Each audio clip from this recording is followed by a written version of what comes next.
February 1930. Clyde Tombaugh, 24 years old and fresh off a farm in Kansas, patiently scans photographic plates at the Lowell Observatory. He finds a tiny speck that turns out to be a new planet called Pluto. But in the 75 years since then, our close-up views of Pluto and its giant moon Charon still only come from the artist's imagination. Every other planet has been visited by NASA spacecraft, and the Post Office has issued stamps to commemorate their close encounters. Of course, for Pluto, because there have been no mission to Pluto, the U.S. stamp says not yet explored. We aim to see a new stamp issued.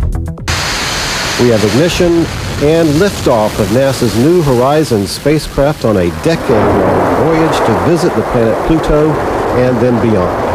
January 19, 2006. NASA's New Horizons mission to Pluto successfully lifts off from Cape Canaveral, traveling faster than any previous spacecraft. In just 9 hours, New Horizons passes the orbit of the Moon and begins a 9-year voyage to Pluto. February 28, 2007. The spacecraft zooms past the giant planet Jupiter, getting a 9,000-mile-per-hour gravity assist and cutting 2 years off its journey. Spacecraft is outward bound from Jupiter, and we're on our way to Pluto. Congratulations. All right. The Jupiter flyby was a dress rehearsal for Pluto. We got the night show. Oh wow, look at that. Oh yeah. New Horizons science instruments return detailed images of Jupiter's clouds, moons, and rings.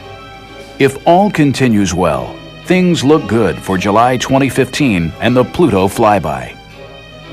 In the past decade, humans have been making amazing discoveries in the outer solar system. The very first thing I did is grab my telephone and called up my wife, and I said, I found the 10th planet. But astronomers continue to debate the definition of a planet and how the new discoveries change our evolving picture of the solar system. So now, the New Horizons mission is perfectly poised to shed light on this question and revolutionize understanding of our cosmic neighborhood. It's the ultimate in discovery and exploration. We have no idea what the surface of Pluto looks like. So we could see craters, we could see geysers, we could see patches of frost. This is purely speculation. We have no idea what we're really going to see.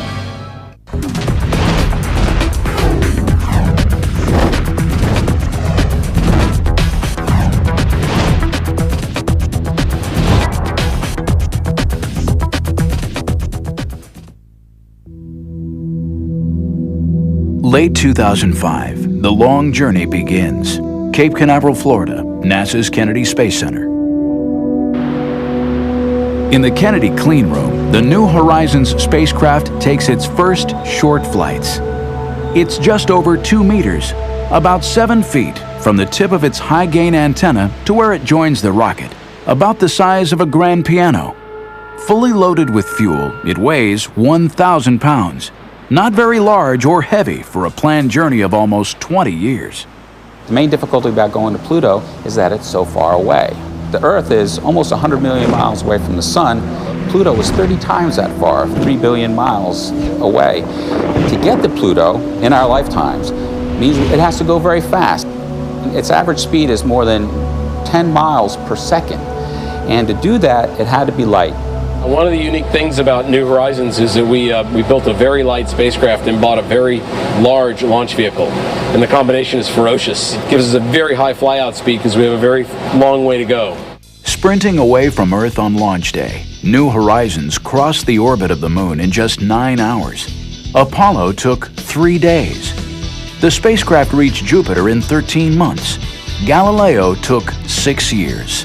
But even traveling more than 50,000 miles per hour, it will still be 2015 before New Horizons reaches Pluto and Charon. So it's not that we're dawdling, we have a long way to go. Why send a spacecraft on such a long and difficult journey into such a challenging environment? For the science team, it's a voyage back in time to see, close up, evidence of how solar systems form from clouds of gas and dust, and how Earth and all the planets were born. We're going to learn about how planets are built, because what Pluto is a planetary embryo, an object that's partially formed as a large planet, a stage in planetary formation that the Earth went through, that Mars went through, that all the larger planets had to pass through this size scale. But here we see an object that didn't get any further in the case of Pluto. The National Academy of Sciences rated this mission to Pluto and beyond the most important planetary mission of the decade. That's because New Horizons could rewrite everything we know about the planets of our solar system. And if you think about the solar system, the so-called terrestrial planets, they're rocky objects in the inner solar system, Mercury, Venus, Earth, and Mars, have a lot of similarities. Then you step out a little bit further and you get into what are called the gas giant planets. These are huge objects which are dominated by large amounts of molecular hydrogen and helium gas. And that's Jupiter, Saturn, Uranus, and Neptune. And that was it. We sort of stopped there. And then there was the little misfit Pluto at the outer edge of the solar system. Poor little Pluto, all on its own. Then in the 1990s came a series of discoveries that changed everything. Researchers found more and more icy objects in a massive region of the outer solar system known as the Kuiper Belt. And once we discovered the Kuiper Belt, everything sort of fell into place. The understanding that, in fact, Pluto and Charon are members of this other class of objects called the ice dwarfs. And in fact, we think that these ice dwarfs are the most populous class of planetary body in our entire solar system. That tells us, from that respect, Pluto's not special. It's got lots of company out there. Ice dwarfs aren't just far out there. In the early days, 4 billion years ago, they may have had a role in shaping Earth and bringing our planet the materials of which we're made. The collisions within the Kuiper Belt produce the short period comets, which then fall in towards the sun and bombard the Earth, sometimes bringing some of that raw material from which life formed and some of the water that's on the surface of the Earth. This information about the Earth's birth isn't available anywhere else. So the key part of that big puzzle of how the solar system formed will come from looking at Pluto, understanding its nature, what it will imply about its formation, how it came to be, and everything about it.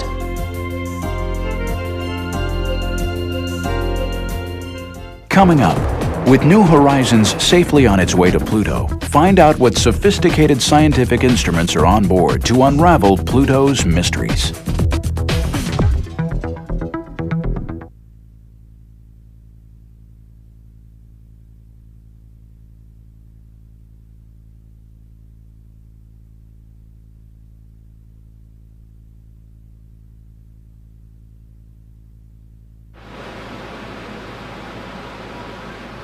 For this first ever trip to Pluto, the science team wants to find out the basics. What do Pluto and Charon look like? What are they made of, and what kind of atmosphere exists? Their hunch is that all these questions are connected.